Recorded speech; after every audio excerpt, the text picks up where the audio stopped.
Okay, so the 2019 Mac Pro.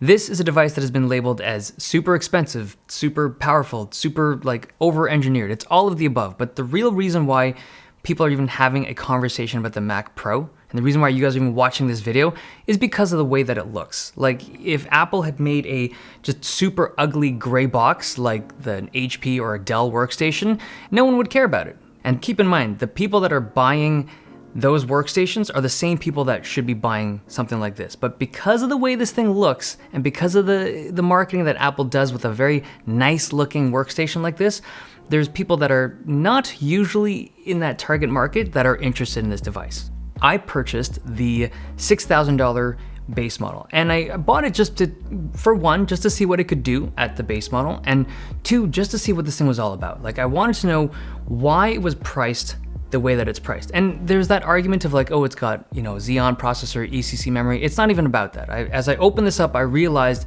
there is a lot more going on in this system than just high-end components that are traditionally very expensive. So the first thing I noticed is the lack of cables. This is a completely cable-free system. And I don't just mean like it's cable managed nicely. I mean there are no visible cables in the entire system. So the fans, the graphics card, the power supply, even the connection up at the top to connect to the power button and the USB connections, there's no cables. Everything is connected through either pogo pins or some kind of physical contact of like metal on metal, and it just powers whatever it needs to power through that contact. Now, that is like, okay, let's step back for a second and realize that in the history of PC building stuff, that has never been a thing. Like, to have a cable-free system on the internals is super expensive. They have to tool the chassis to be a certain way. They have to tool the motherboard to be a certain way. They have to tool every single component that is in the system to have that type of cable-free mechanism, and it's a thing. Now, is it something that's important?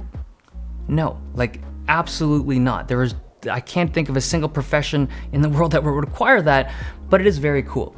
Now, in addition to this cable-free thing, this system is very quiet. Now, it's something that I value. Not everyone wants a quiet PC or a quiet workstation, but it's something that I appreciate, and this thing is weirdly quiet. There are 3 fans up front, and they push a crazy amount of air. I don't have a way of measuring CFM, but it's strange to see this type of airflow on something that is as quiet as it is. And then there's a 4th fan on like the back side of it, and that's mostly for the power supply. But they've also designed it to have this gasket so that the power supply heat doesn't spread through the rest of the system. And every component that connects to the Mac Pro, like every official Apple module, does not have its own fan. It all just has like these custom heat sinks and custom shrouds to utilize the airflow from these 3 big fans. So it's a thing. Again, it's super quiet, but it's not something that everyone will appreciate, but it's something that I do.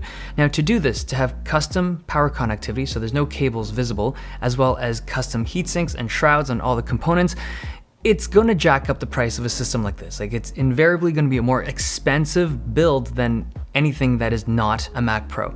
And if you tunnel vision on those features, you can start to justify to yourself as to why this system is as expensive as it is. But then when you take a step back and you realize, okay, this is a $6,000 workstation, and a lot of the features, as cool as they are, and as difficult as it is to engineer something like this, some of those features are they're just so superfluous. It really is extra AF, but it is Apple. Like, this is the embodiment of, like, this is so Apple. If they were gonna build a workstation, this is how they do it, and this is what they've done.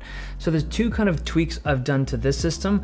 I've removed the 580X and replaced it with the Radeon Pro 5700 XT, which is a gaming card, but it's just more powerful than the 580X for the stuff that I do. And I've also added an NVMe PCIe adapter. So it's just a PCIe card that can hold an NVMe, and it works flawlessly. For both of these things, I installed them before I even booted up for the very first time, and it went right into the system, no issues.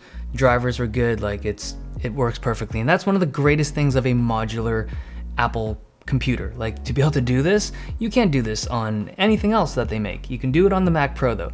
The performance is great, but this system is crazy expensive and delivers performance that is so much worse than if I'd spent $6,000 on a PC. Now, I'm someone that does not need a Xeon processor, and I'm someone that does not need ECC memory, and I think the vast majority of people that make YouTube videos don't need that stuff either, but that is what you get with the Mac Pro. So this is my takeaway on it.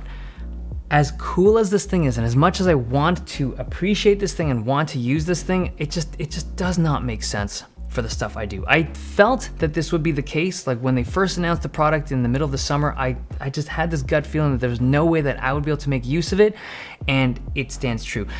It is a truly amazing piece of tech from Apple, and I really like what they've done for the professional user base. Like if you're someone who can actually make use of this hardware, this is awesome. This is like a dream come true to have user customizable, user upgradable hardware like this.